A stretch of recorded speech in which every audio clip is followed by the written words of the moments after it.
മുടിയേറ്റ് എന്ന അനുഷ്ഠാന കലയുടെ കല നമ്മളുടെ കുടുംബത്തിൽ പാരമ്പര്യമായി കിട്ടിയതിൽ നമുക്ക് വളരെ അഭിമാനമുണ്ട്.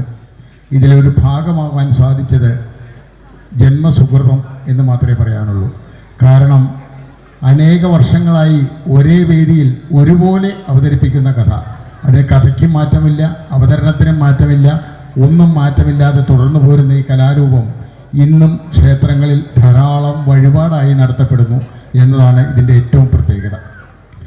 മുടിയേറ്റ് വഴിപാട് നടത്തുന്നത് കൊണ്ട് ദേശത്തിന് നാശനഷ്ടങ്ങളില്ലാതിരിക്കുക, പകർച്ചവ്യാധികളിൽ നിന്നും മോചനം, നമ്മളുടെ ഉദ്ദിഷ്ട കാര്യസാധ്യത, എന്ത് പ്രയാസം വന്നിട്ടുണ്ടെങ്കിലും അതിന് പരിഹാരമായിട്ടാണ്, വരാതിരിക്കുവാനാണ് മുടിയേറ്റ് അനുഷ്ഠാന കലയായി നടത്തപ്പെടുന്നത്.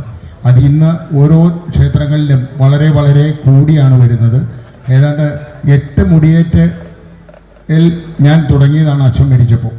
അവിടുന്ന് കഴിഞ്ഞ വർഷം 135 മുടിയേറ്റ് വരെ അവതരിപ്പിക്കുവാനുള്ള ഒരു സന്ദർഭവും ഭാഗ്യവും എനിക്കുണ്ടായി.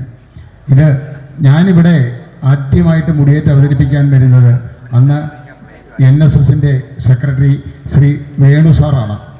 ഏത് വർഷമാണെന്ന് എനിക്ക് ഓർമ്മയില്ല, എങ്കിലും അദ്ദേഹമാണ് എന്നോട് ഇങ്ങനെ ഒരു മുടിയേറ്റ് നടത്തണം, ഇവിടെ വന്ന് അവതരിപ്പിക്കണം എന്ന് പറഞ്ഞത്. ഞാൻ ആദ്യമായി പേരുക്കാവിലെ മണ്ണിൽ എത്തി മുടിയേറ്റ് തുടങ്ങി വെച്ചത്.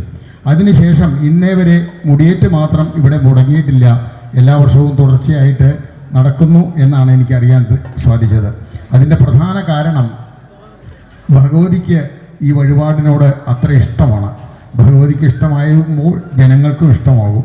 അതുകൊണ്ടാണ് ഈ വഴിപാട് ഇങ്ങനെ തുടർച്ചയായി നടന്നു പോരുന്നതും ഇത് അന്യം നിന്ന് പോകാതിരിക്കുന്നതും. അതുകൊണ്ട് ഞാൻ അധികം ദീർഘിപ്പിക്കുന്നില്ല. മുടിയേറ്റ് തുടങ്ങിക്കഴിഞ്ഞാൽ അതിൻ്റെ കഥാസാരം ഞാൻ അരങ്ങത്ത് പറഞ്ഞു തരാം. ഇപ്പോൾ എല്ലാവർക്കും എനിക്ക് ഇങ്ങനെ ഒരു ആദരവ് ഞാൻ ഒട്ടും പ്രതീക്ഷിച്ചിട്ടില്ല. വളരെ വളരെ എനിക്ക് സന്തോഷമുണ്ട്.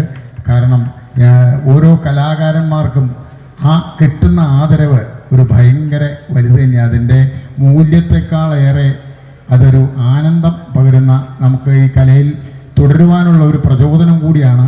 അതുകൊണ്ട് ഞാൻ ഇവിടുത്തെ ക്ഷേത്ര ഭാരവാഹികളോടും ഉത്സവ കമ്മിറ്റിയോടും ഇവിടെ കൂടിയിരിക്കുന്ന എല്ലാ ഭക്തജനങ്ങളോടും എൻ്റെ അഗാധമായ നന്ദി രേഖപ്പെടുത്തിക്കൊണ്ടുന്നു. നന്ദി, നമസ്കാരം.